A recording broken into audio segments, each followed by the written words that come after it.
प्यारे बच्चों नमस्कार। शिक्षा प्लेटफॉर्म के ऑनलाइन यूट्यूब चैनल पर आप सभी का स्वागत है। प्यारे बच्चे, हमारे क्लास जो है वो यूपी पुलिस कांस्टेबल की प्रीवियस ईयर में पूछे गए क्वेश्चन का एनालिसिस है। इसमें हम लोग जीके जीएस का चैप्टर देख रहे हैं। इसमें हमारा अगली क्लास मध्यकालीन इतिहास की शुरू होने वाली है। तो इसके पहले जिन्होंने नहीं देखा है वह जाके हमारे चैनल पर विजिट कर सकते हैं। और आज की क्लास हम लोग शुरू करते हैं मध्यकालीन इतिहास से। इसमें हमारा पहला क्वेश्चन है, यमुना नदी के तट पर दीन पनाह शहर की नींव किसने रखी थी। प्रश्न कह रहा है कि यमुना नदी के तट पर दीन पनाह शहर की नींव किसने रखी थी। प्यारे साथियों, हम लोग यूपी पुलिस में अब तक के प्रीवियस ईयर में जितने भी क्वेश्चन पूछे गए हैं उन सभी का एनालिसिस कर रहे हैं। इस कड़ी में हमारा ये जीके जीएस का दूसरा चैप्टर शुरू हुआ है। तो चलिए देखते हैं इसका सही उत्तर क्या होता है। बात करें इसके उत्तर की तो इसका सही उत्तर हो जाएगा, ऑप्शन की बात किया जाए तो option number C. Option C इसका बिल्कुल सही हो जाएगा, हुमायूं ने किया था। ठीक है, यमुना नदी के तट पर दीन पनाह, अगर बात करें दीन पनाह शहर की तो हुमायूं ने इसकी नींव रखी थी। ठीक है, तो ऑप्शन सी बिल्कुल सही हो जाएगा। ये जो पूछा गया था ये यूपीएसआई के बैच में पूछा गया था। बात करें तो देखिए, यमुना नदी के तट पर दिल्ली दिल्ली में दीन पनाह शहर की नींव हुमायूं ने रखा था। मुगल सल्तनत के दूसरे बादशाह हुमायूं 1533 में दीन पनाह की स्थापना की थी। बात करें कब स्थापना किया था तो 1533 में। नेक्स्ट है, किस मकबरे को अहमदाबाद के एक्रोपोलिस कहा जाता है। अहमदाबाद का एक्रोपोलिस की बात करें तो इसका ऑप्शन सही हो जाएगा, ऑप्शन डी। ऑप्शन डी की बात करें तो देखिए इसका सही उत्तर हो जाएगा ऑप्शन डी, सरखेज रोजा जो थे इन्होंने ही अहमदाबाद को एक्रोपोलिस कहा था। ठीक है, बात करें नेक्स्ट क्वेश्चन की तो हमारा अगला क्वेश्चन हो जाएगा, होयसेल मंदिर। होयसेल मंदिर कर्नाटक में कहाँ स्थित है। होयसलेश्वर मंदिर कर्नाटक में कहाँ स्थित है तो होयसलेश्वर मंदिर कर्नाटक के हैलीबीडु में स्थित है। ठीक है, हैलीबीडु में स्थित है। ठीक है, बात करें नेक्स्ट क्वेश्चन की तो हमारा अगला क्वेश्चन हो जाएगा, छत्रपति शिवाजी किस मराठा घराने से संबंधित थे। किस मराठा घराने से तो भोसले मराठा घराने से संबंधित थे। बात करें नेक्स्ट क्वेश्चन की तो पहला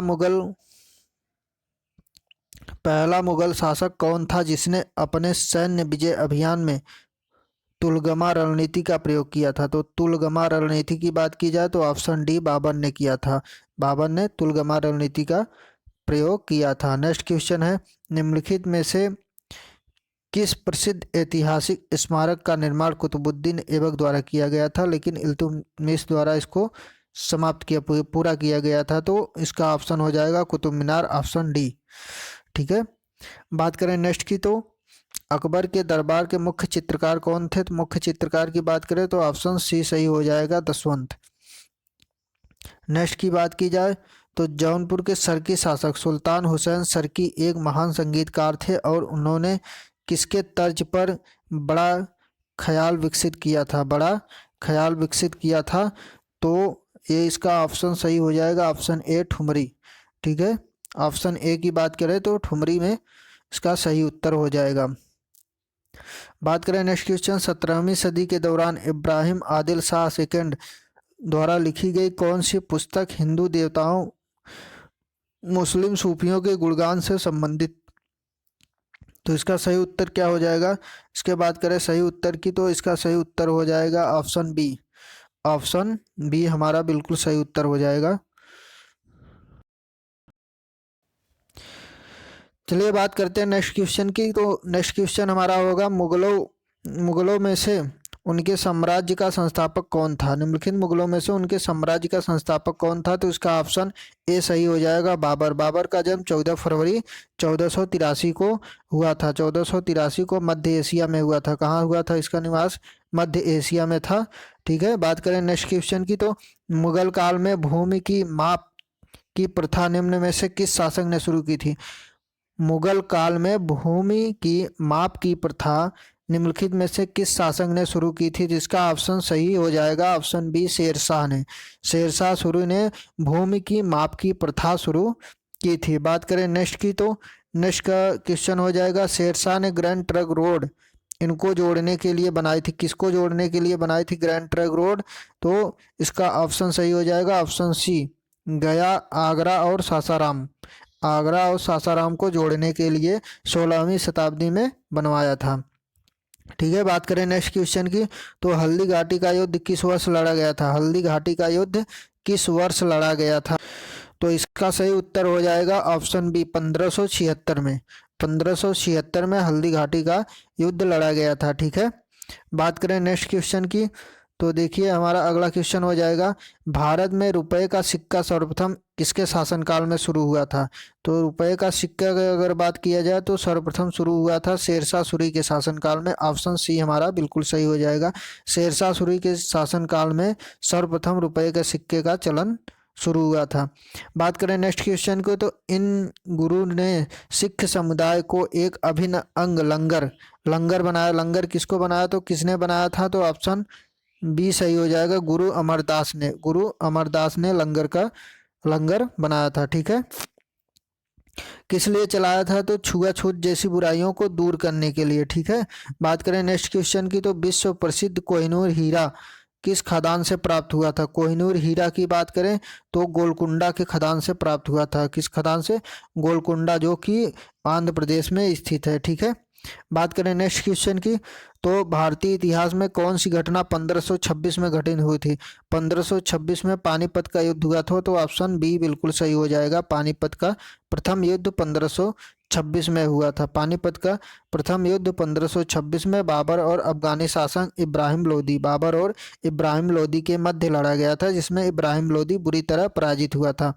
पानीपत के द्वितीय युद्ध की बात करें तो 14 जनवरी को और 1761 में मराठा तथा अहमद शाह अब्दाली के मध्य हुआ था। ठीक है, पानीपत का तृतीय युद्ध की बात की जाए, तृतीय युद्ध की बात 14 जनवरी 1761 को मराठा और अहमद शाह अब्दाली के मध्य हुआ था। शेरशाह सूरी ने हुमायूं को विलग्राम कन्नौज 1540 में युद्ध में पराजित किया था, शेरशाह सूरी ने। ठीक है, बात करें अगले हमारे नेक्स्ट क्वेश्चन की, तो हमारा अगला क्वेश्चन हो जाएगा, किस तुर्की सुल्तान द्वारा खून और लौह की नीति अपनाई गई थी? किस तुर्की सुल्तान द्वारा? तो ऑप्शन डी सही हो जाएगा, बलबन। ठीक है, बात करें नेक्स्ट क्वेश्चन की, तो किस शासक के द्वारा टंका एवं जीतल नाम के सिक्के इल्तुतमिश ने जारी किया था? ऑप्शन सी सही हो जाएगा। ठीक है, बात करें नेक्स्ट क्वेश्चन की, तो सिखों के सैन्य संप्रदाय खालसा का प्रवर्तन किसके द्वारा किया गया था? तो खालसा का प्रवर्तन की बात की जाए तो ऑप्शन सी, गोविंद सिंह द्वारा खालसा की स्थापना की गई थी। भारत का अंतिम मुगल शासक बादशाह कौन था? प्रश्न है, भारत का अंतिम मुगल शासक बादशाह कौन था? तो अंतिम की बात की जाए तो बहादुर शाह दुर्ती था। किसने था? बहादुर शाह दुर्ती। कुतुब मीनार का निर्माण किसने पूर्ण करवाया था? तो कुतुब मीनार का निर्माण इल्तुतमिश ने पूर्ण कराया था। ऑप्शन डी हमारा बिल्कुल सही हो जाएगा। प्रसिद्ध इमारत जामा मस्जिद कहाँ स्थित है? जामा मस्जिद की बात करें तो दिल्ली में स्थित है। ऑप्शन ए हमारा बिल्कुल सही हो जाएगा। 1656 में बनवाया गया था, शाहजहां ने इसे 1656 में बनवाया था। ठीक है, पानीपत का तृतीय युद्ध किनके बीच लड़ा गया था? तो अभी हमने बताया था कि अहमद शाह अब्दाली और मराठों के बीच लड़ा गया था। ठीक है, 14 जनवरी 1761 में। बात करें नेक्स्ट की, तो 1658 में बहादुरपुर के युद्ध में शाहजहां के दूसरे बेटे शाह शुजा को शाहजहां के पोते उसका नाम क्या है कि उसने हराया था? तो इसका ऑप्शन सही हो जाएगा, सुलेमान शिकोह। 1658 में बहादुरपुर के युद्ध में शाहजहां के दूसरे बेटे शाह शुजा को शाहजहां के पोते सुलेमान शिकोह ने हराया था। ठीक है, बात करें नेक्स्ट की, तो अगला हमारा चैप्टर शुरू होगा आधुनिक इतिहास एवं स्वतंत्रता। ठीक है, नेक्स्ट चैप्टर। इसमें से देखते हैं कितने क्वेश्चन पूछा गया था। प्रश्न है, कलकत्ता मदरसा भारत में राज्य संचालित शैक्षिक संस्थान किसके द्वारा स्थापित किए गए थे। कलकत्ता में जो मदरसा स्थापित हुआ था वह राज्य संचालित शैक्षिक संस्थान था, किसके द्वारा स्थापित किया गया। बताइए इसका सही उत्तर क्या होगा। तो इसका सही उत्तर की बात की जाए तो ऑप्शन डी, वारेन हेस्टिंग द्वारा इसका सही उत्तर हो जाएगा। ठीक है, ऑप्शन डी, कलकत्ता मदरसा। बात कर ले वारेन हेस्टिंग की, तो देखिए वारेन हेस्टिंग 1772 से 1785 ईस्वी तक था बंगाल का अंतिम गवर्नर और बंगाल का पहला गवर्नर जनरल था। अंतिम गवर्नर कौन था, वारेन हेस्टिंग, और पहला गवर्नर जनरल की बात की जाए तो भी वारेन हेस्टिंग था। इसके शासनकाल में हुए प्रमुख कार्य की बात की जाए तो देखिए बंगाल में द्वैध शासन की समाप्ति 1772 में हुआ था। इसके बाद रेगुलेटिंग एक्ट के तहत कलकत्ता में उच्चतम न्यायालय की स्थापना 1774 में हुआ था। इसके बाद प्रथम आंग्ल मराठा युद्ध 1785 से 82 ईस्वी में हुआ था। इसके बाद द्वितीय आंग्ल मैसूर युद्ध 80 से 84 में। कलकत्ता मदरसा की स्थापना 1781 में। बोर्ड ऑफ रेवेन्यू, जिसको राजस्व बोर्ड कहते हैं, इसकी स्थापना तथा कोष को मुर्शिदाबाद से कलकत्ता लाया था किसने, वारेन हेस्टिंग ने। बात करें नेक्स्ट क्वेश्चन की, तो इनमें से कौन सी रचना रविंद्रनाथ टैगोर द्वारा संगीतबद्ध नहीं किया गया है। तो रविंद्रनाथ टैगोर की बात करें तो अमार सोनार बंगला उसने ही लिखा था। चित्त जेठू भैंसुन्य, यह भी एक क्ला चलो रे। तो बात करें तो ऑप्शन डी हमारा बिल्कुल सही हो जाएगा। ऑप्शन डी, कदम कदम बढ़ाए जाइए, उन्होंने नहीं किया था। ठीक है, ये किसके द्वारा थे, तो यह सुभाष चंद्र बोस द्वारा। किसके द्वारा, सुभाष चंद्र बोस द्वारा। बात करें इसको किसने संगीतबद्ध किया था, तो राम सिंह ने संगीतबद्ध किया था। ठीक है, राम सिंह ने।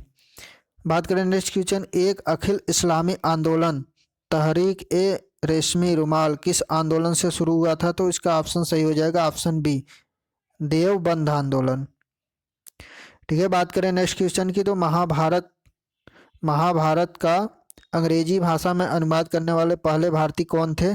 तो किशोरी मोहन गांगुली, किशोरी मोहन गांगुली, जिसने अंग्रेजी में अनुवाद किया था महाभारत का। बात करें नेक्स्ट, 17वीं शताब्दी में किस सिख गुरु ने दारा सिकोह को पनाह दी थी। तो किसने दारा सिकोह को पनाह दी थी। सही उत्तर की बात की जाए तो ऑप्शन सी सही हो जाएगा, गुरु हर राय ने दी थी। ठीक है, गुरु हर राय ने। बात करें नेक्स्ट क्वेश्चन की, तो निम्नलिखित राष्ट्रवादियों में से कौन सा युगांतर पार्टी का सदस्य नहीं था जो 1906 में शुरू हुई थी। 1906 में शुरू हुई थी, तो इसमें दादा भाई नौरोजी इसके सदस्य नहीं थे। ठीक है, बात करें तो अमरेंद्र चटर्जी, सूर्यसेन, अरविंद घोष, ये सभी इनके सदस्य थे। बात नेक्स्ट क्वेश्चन की, 1946 में किस भारतीय राज्य में से एक महत्वपूर्ण किसान आंदोलन तेभागा आंदोलन शुरू किया गया था। तेभागा आंदोलन की बात की जाए तो यह बंगाल में शुरू हुआ था। ठीक है, बंगाल में शुरू हुआ था। क्यों हुआ था, तो तेभागा आंदोलन 1946-47 में किसान सभा, भारत की कम्युनिस्ट पार्टी का किसान मोर्चा बंगाल द्वारा बंगाल में शुरू किया गया था। महत्वपूर्ण आंदोलन था। क्या था, यह महत्वपूर्ण आंदोलन था जिसमें किसानों ने फ्लाइड कमीशन की सिफारिश के अनुरूप लगान की दर घटाकर 1/3 के लिए संघर्ष किया था। ठीक है, आंदोलन जोतदारों के विरुद्ध बटाईदारों का आंदोलन था। इस आंदोलन के महत्वपूर्ण नेता कंपाराम सिंह थे। किसने, कंपाराम सिंह एवं भवन सिंह थे। ठीक है, बात करें नेक्स्ट क्वेश्चन की, तो निम्न में से कौन सा भारत के लिए यूनाइटेड किंगडम कैबिनेट मिशन 1946 के सदस्य थे। देखिए ये सभी क्वेश्चन हम अपने पास से नहीं लाए हैं, ये सभी क्वेश्चन पूछे गए हैं प्रीवियस ईयर में। ये यूपीएसआई का क्वेश्चन है, तो इसमें देखिए सही इसका उत्तर हो जाएगा कैबिनेट मिशन 1946 के सदस्य यूनाइटेड किंगडम कैबिनेट मिशन का, तो ऑप्शन बी सही हो जाएगा। पी, क्यू और आर सभी, अर्थात कौन कौन थे, तो पैंथिक लॉरेंस, स्टैफोर्ड क्रिप्स और एवी अलेक्जेंडर, तीनों थे। ठीक है, नेक्स्ट क्वेश्चन की बात की जाए तो कौन सा खिलाफत दिवस मनाया गया था, किस दिन खिलाफत दिवस मनाया गया था। तो इसका सही उत्तर हो, देखिए इसका सही उत्तर हो जाएगा ऑप्शन बी, 17 अक्टूबर 1919 को पहली बार खिलाफत दिवस मनाया गया था। 17 अक्टूबर 1919। बात करें नेक्स्ट क्वेश्चन की, तो हमारा अगला क्वेश्चन हो जाएगा इंडियन नेशनल आर्मी IANA मुकदमे जो कि यानी कि खाली स्थान है इसके रूप में लोकप्रिय है।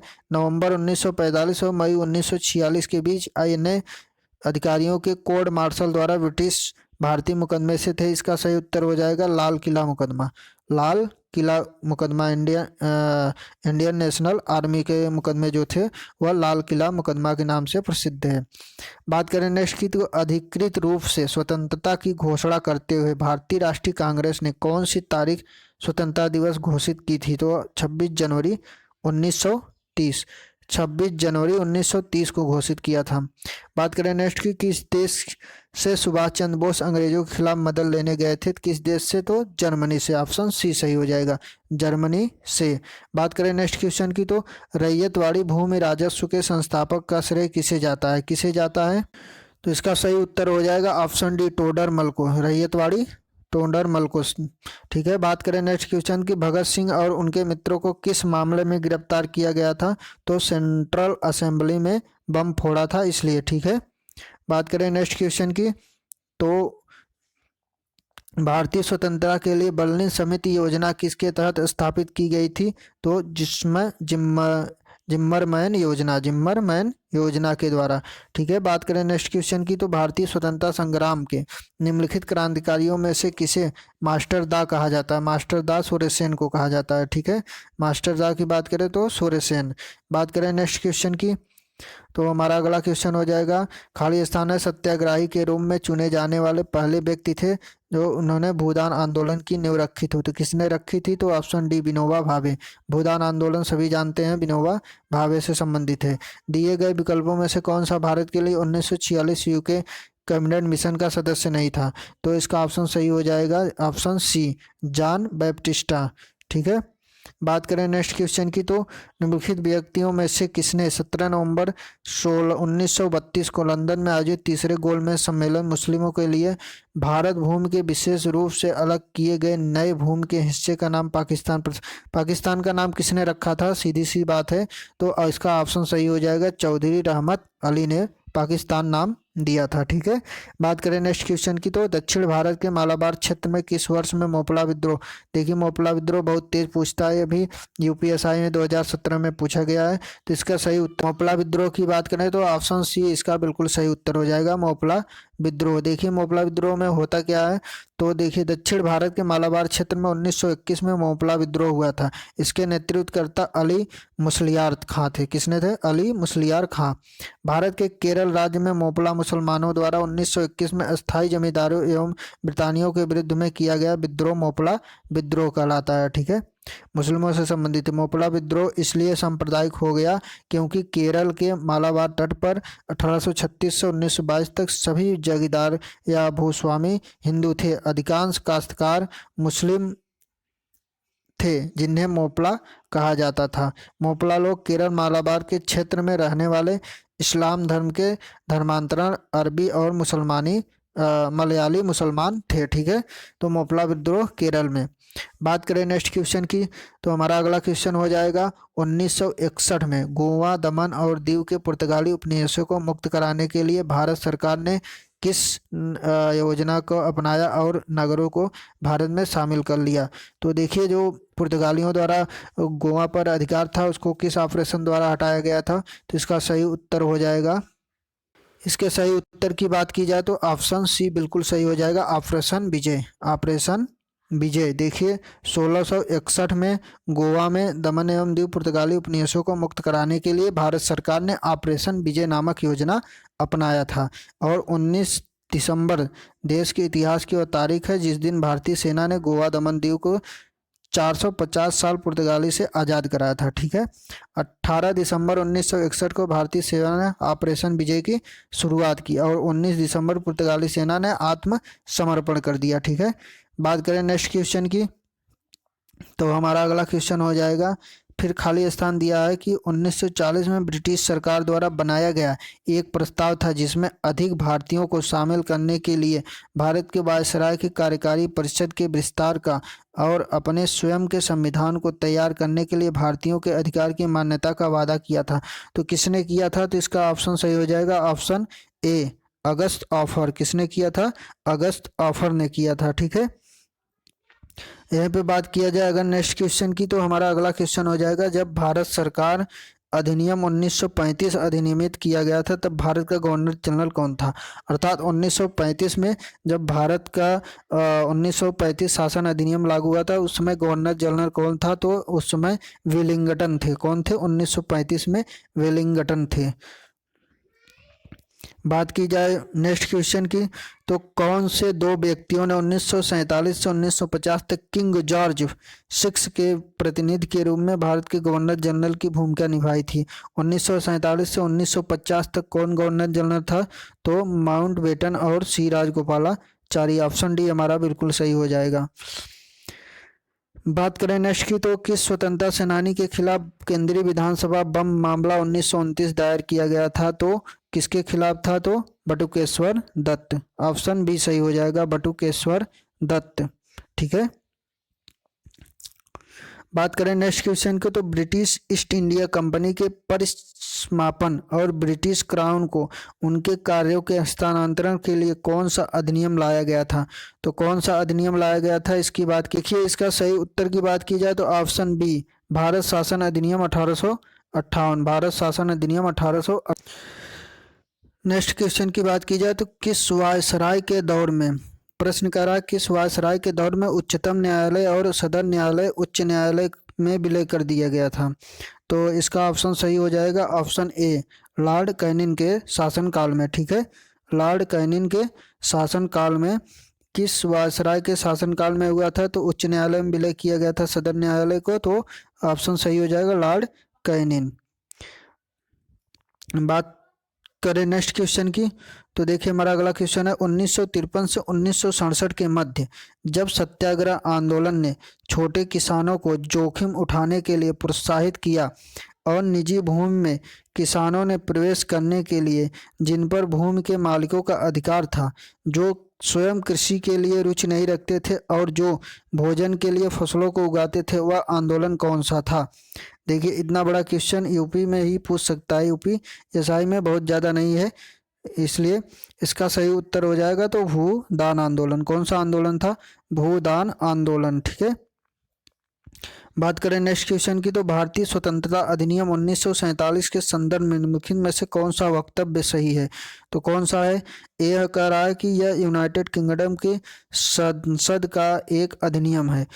प्रश्न है कि भारतीय स्वतंत्रता अधिनियम 1947 के संदर्भ में, तो यह यूनाइटेड किंगडम के सदस्य का एक अधिनियम है या फिर आगे बात की जाए तो इसमें हो जाएगा इसका ऑप्शन बी की बात करें तो ऑप्शन बी हमारा।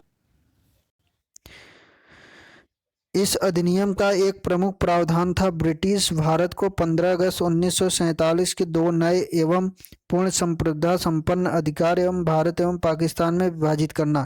तो कौन सा सही हो जाएगा? ए और बी हमारा दोनों सही था, ए और बी दोनों सही है। ठीक है। भारतीय स्वतंत्रता अधिनियम 1947 में जो इसमें ब्रिटिश राज्य समाप्त कर 1947 को संप्रभु राष्ट्र घोषित कर दिया गया। इस अधिनियम में डोमिनियन संप्रभु भारत राष्ट्र पाकिस्तान में सृजन किया गया। ठीक है, इसलिए दोनों सही है।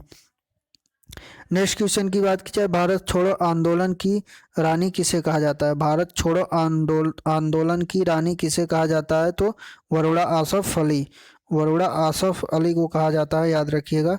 बात करें नेक्स्ट क्वेश्चन की, तो ऐसा माना जाता है कि भूदान आंदोलन जब शुरू हुआ तब विनोबा भावे भूमिहीन हरिजनों की समस्याओं से संबंधित करने के लिए कौन से राज्य के गांव में पहुंचे थे? तो किस राज्य की बात कर रहा है? तेलंगाना के। ठीक है, किस राज्य की? तेलंगाना के गांव में पहुंचे थे। ठीक है। विंस्टन चर्चिल द्वारा घोषित कौन सा घोषणा पत्र भारत पर लागू नहीं किया गया था? कौन सा लागू नहीं किया गया? तो देखिए इसका सही उत्तर हो जाएगा ऑप्शन ए, अटलांटिक घोषणा पत्र जो था यह लागू नहीं किया गया था। ठीक है, अटलांटिक घोषणा पत्र लागू नहीं किया गया था। बात करें नेक्स्ट क्वेश्चन की, तो द्वितीय विश्व युद्ध के दौरान भारत का वायसराय कौन था? द्वितीय विश्व युद्ध के दौरान वायसराय कौन था? तो द्वितीय विश्व युद्ध के समय लिनलिथगो था। कौन था? लिनलिथगो। बात करें नेक्स्ट क्वेश्चन की, तो अगला प्रश्न होगा हमारा, किस राजनेता ने भूदान आंदोलन में सक्रिय भूमिका निभाई थी? तो किसने निभाया था? जयप्रकाश नारायण है। ऑप्शन सी सही हो जाएगा, जयप्रकाश नारायण ने सक्रिय भूमिका निभाई थी। बात करें नेक्स्ट क्वेश्चन की, किस देश ने 1914 में जापानी स्टीमर कमागाटामारू के प्रवेश के लिए मना कर दिया था? 1914 में जापानी स्टीमर था, तो किसने मना किया था? कनाडा ने। ऑप्शन सी सही हो जाएगा, कनाडा ने मना कर दिया था। ठीक है, तो आज के हमारा सेशन, इसके बाद नेक्स्ट क्वेश्चन में देख लेते हैं। हमारा अगला प्रश्न की बात की जाए तो वायसराय की कार्यकारिणी परिषद में नियुक्त पहले भारतीय कौन थे? पहले भारतीय सत्येंद्र प्रसाद सिन्हा थे। वायसराय की कार्यकारिणी में पहले भारतीय सत्येंद्र प्रसाद सिन्हा। गांधी जी को दक्षिण अफ्रीका भारत लौटने के लिए राजी करने किसने महत्वपूर्ण भूमिका निभाई थी? तो किसने महत्वपूर्ण भूमिका निभाई थी? C.F. एंड्रयूज। C.F. एंड्रयूज ने महत्वपूर्ण भूमिका निभाई थी। 9 जनवरी 1915 को गांधी जी अब दक्षिण अफ्रीका से भारत पहुंचे थे, इसलिए 9 जनवरी को प्रवासी भारतीय दिवस मनाया जाता है। नेक्स्ट की बात की जाए, साल 1919 में किनकी गिरफ्तारी पर लोग जलियांवाला बाग में इकट्ठा हुए थे? तो किसके? तो ऑप्शन सी सत्यपाल और सैफुद्दीन किचलू। ठीक है, ऑप्शन सी हमारा सही हो जाएगा। बात करें नेक्स्ट क्वेश्चन की, तो आज का हमारा अंतिम, भारतीय सेना द्वारा आज़ाद कराने से पहले गोवा एक किसके? पुर्तगाली के अधीन था। ऑप्शन बी हमारा बिल्कुल सही। तो ठीक है, बात करेंगे इसके आगे क्वेश्चन आगे के वीडियो में। तब तक के लिए जय हिंद। अगर आप लोग इस तरह से वीडियो पाना चाहते हैं तो चैनल को सब्सक्राइब करना ना भूलें।